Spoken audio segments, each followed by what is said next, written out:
Hello and welcome to Women in Retail Talks. I'm Ashley Taradio, Senior Content Strategist at the Women in Retail Leadership Circle, and today I'm joined by Michelle Shigemasa, CEO of Murad, a clinical skincare company. Today we're going to be talking about Michelle's career journey through the beauty industry, what Michelle sees for the future of brick and mortar, strategies for being a leader in 2020, and much more. So Michelle, thanks for joining me today. Thank you so much for having me, Ashley. Can you start by telling us about your career journey through the beauty industry and how it led you to join Murad? Of course. All right, let me go back. I'm going to go back quite a bit. I started my retail journey, if you will, as actually a temporary person in the juniors department at Nordstrom during the Christmas season. It turns out they ended up keeping me on board throughout the years. I moved my way up through management and actually became one of Nordstrom's youngest buyer at age 21. What's funny about my story is I had a midlife crisis that struck in my late 20s, realizing that my dream job of being a buyer wasn't actually my dream job. It didn't leverage my passion for teams, managing teams. It didn't really tap into the creativity that I like to have in my daily work. Basically, I was in an office with an assistant and did a lot of data analytics. So I needed to take a break, stress less, and dream big about my next step. So I stepped down as a buyer at Nordstrom and took what I would say at the time was an interim job that paid the bills as a counter manager for a new up-and-coming brand called Bobbi Brown Cosmetics. This is all while I tried to figure out my life and have a little bit of fun and a little bit less stress, less responsibility. And the long story short of it is I ended up loving it. It had purpose, making women more confident and beautiful, made a big impact on my clients. It made a big impact on me. I also love the creativity of makeup and leveraged my kind of artistic skill set. So I ended up working my way up in the cosmetics industry and did almost every role at retail, from a field trainer to an account executive, ultimately to a regional manager, which kind of encompassed a territory. So I was in charge of California. After 7 years with Bobbi Brown, I moved to another relatively unknown brand called Smashbox Cosmetics. And fast forward, I spent 13 years there in various senior roles and leading up to general manager. When I started with the brand, what's really cool about my story with Smashbox, it was a $10 million brand. When I departed the brand, it was north of 300 million. So I was really able to experience a company from, a startup mentality up until we were purchased by Estee Lauder, which, as you know, is a big corporation. So from there, as general manager of Smashbox, I moved to Murad in 2018 as CEO, and I think the rest is history. That's so interesting that you've held almost every position in retail. I'm sure that's helped prepare you for being a CEO. Yeah, absolutely. I always say, even from being a counter manager, I was in charge of my very small business and my very small team. But a lot of the attributes of even being a counter manager apply to becoming a CEO. What just happened throughout the years is, the same philosophies and leadership and the things that kind of drove me. My responsibility just got broader and broader in terms of geography and in terms of, accountability. But a lot of the same, the same things that you hone in terms of skill set apply just on a bigger, broader role. So let's talk about Murad. Can you tell us a little bit about the brand and the types of products it offers? Oh, I love talking about Murad. Yes, of course. Murad is an amazing brand, and it has a really rich history of innovation and efficacy. The product is outstanding and it really performs. This was really a key driver for my transition to Murad. I loved the product. To give you some history, Murad was founded in 1989 by Dr. Howard Murad, who had been a trained pharmacist and was a practicing dermatologist. What was cool is he had a really unique take on skin health within his practice. He believed in what we call today inclusive health, which means in addition to treating the skin topically, he needed to treat the patient also from the inside out. So his philosophy is really revolves around self-care and around his 4 pillars of science-backed wellness. So he brings, the aspects of wellness into his skincare business. And those 4 pillars are, eat your water, which means, eat lots of fruits and vegetables that hydrate your body better than water. Awaken your body because muscles retain water better than fat.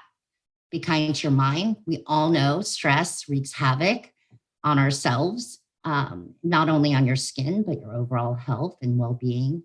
And then, of course, nourish your skin with highly efficacious skincare. So Dr. Murad, at age 80, is still in the office every day. This is, of course, pre-COVID. But every day he was in the office, keeping us in check with our mission as a skincare brand to really help people live healthier and happier lives. So I'm inspired by him daily. I love that. So COVID-19 has thrown every industry through a loop. How did Yes. you have to pivot due to COVID-19? Can you also tell us about the industry-wide surge of consumer demand for premium skincare products? Yes, of course. I think I'll start with your first question in how COVID really affected us. I'm not sure I would describe our work post-COVID as a pivot, but rather an acceleration of our strategy. And of course, we had to figure out new ways of working together, which is obviously remotely. For the last 3 years since I joined Murad, we've been very focused on all things digital, thank goodness. Touching our consumers directly with a robust direct-to-consumer business model, amplifying social to increase, not only our awareness, but our engagement with our consumer. So what COVID, in essence, did for us is accelerate our push and our focus and prompted us also to provide what I call more high-touch experiences in a virtual world. Thankfully, we were well positioned to capture really the major consumer shift from brick and mortar to online. And so I would say generally that's kind of how it went for us. With regard to the skincare landscape, another fortunate thing for us and for Murad is that in the beauty industry, generally has suffered a little bit less overall. But skincare in particular has had the strongest resilience out of all the beauty segments. If you think about makeup, people wearing masks, maybe not getting ready every morning to go into the office, makeup has absolutely suffered the most. While skincare is a little bit more of an indulgence, it's still an essential, and it provides, people with a little bit of self-care. So overall, the skincare segment has been the most resilient out of the beauty category. Just kind of adding on to that, what do you see for the future of brick and mortar retail? And how do you think Murad and other brands will have to adapt, if at all? Oh, the $1,000,000 question you ask. I've said this before. I do not think brick and mortar will ever be the same. Now, with that said, I do believe it will still and always play an important role in the consumer journey. As a retailer, as partnering with retailers, but more importantly, as a brand, I believe we have to really ignite creativity in the way we work. a different way of thinking to provide an experience in store and provide value that they can't get from shopping online. I think that's really the trick and the difference that we all have to think about. We need to provide education to the consumer that empowers he or her, building personal connections, building relationships, and provide, a little me time. Maybe, she needs a little escape, a little me time, a little self-care. So I think we need to evolve our brick and mortar strategy around these things that can differentiate versus an online experience. Yeah, that's great insight.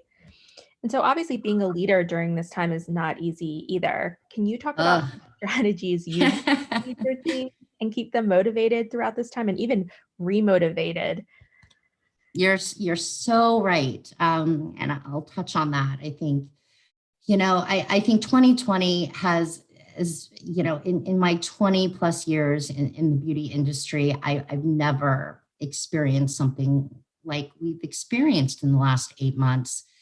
It's certainly been a dynamic year, but in the end, I strongly believe that as an organization, we'll emerge stronger, smarter, and ultimately closer as one team. I believe COVID brought our organization closer together. As leaders, and certainly what I've been focused on with our community is communication and transparency. Keeping the organization in the know about the realities of the business and frankly, even beyond the business, the realities of the world and trying to help prepare them for the change that's happening and will continue to happen. Right now, in particular, Lee, I believe that we are at a critical stage within the kind of pandemic life cycle. The pandemic started off as a sprint. I don't know about you, but when we closed down, when we asked people to start working from home, I thought it was going to be a couple of months. So, we started running hard and running fast. So what started off as a sprint really turned into a marathon. And I think you're right. People are tired. And I think people were energized initially because there was a mission to get past this and to overcome. But, fast forward 8 months, I think people's energies, are absolutely down, not only from working differently, but what's happening around them in their personal lives as well, and around the world. So I think it's imperative that we provide means, especially right now, to re-energize the teams and also inspire creativity. I think when we're tired, we can fall into status quo. And with this dynamic world that we face, I think status quo is not okay. We have to look at the future with a lens of creativity. So, some examples of some things, I think practicing gratitude, to the organization. Just recently, as example, we had a day of thanks, pretty simple, just a paid day off for everyone to say thank you and to self-care and to re-energize. Mandated no work. We also implement, Murad wellness days frequently, where throughout the day we have and provide sessions with experts that revolve around self-care. So things like meditation sessions. One that I particularly loved was vision boarding, and just ways to connect the mind and the body. We also provided the Calm app, for the organization free of charge. So everybody can download the Calm app for every employee, because who doesn't need a little calm in their life right now? So, those are some of the ways that we've worked with the organization. And I think the organization is very grateful for the transparency and the consistent dialogue, good or bad. Yeah, I've been loving the Calm app. Yeah. Honestly, I have to admit, I haven't downloaded mine yet, but I will. You definitely should. It's definitely Take worth it. a 2-week getaway. So there's my my little calm was in my little getaway. So I always like to end on a positive note. At Women in Retail, we really value mentorship. Do you have any mentors or mentees? And maybe you could talk a little bit about how mentorship has played a role in your career. Yeah, let me think about this one. I think what I would share in terms of inspiration is my biggest inspiration and mentor, I guess, in life, and maybe it's a little bit more personal than professional, is my mom. You know, she raised me primarily on her own. I'm an only child, but it was just me and my mom. And she worked full time, to provide me with a beautiful life. What I really learned from my mom is that I can have what I want in life if I work hard at it. And I don't necessarily need to depend on anyone else to give it to me.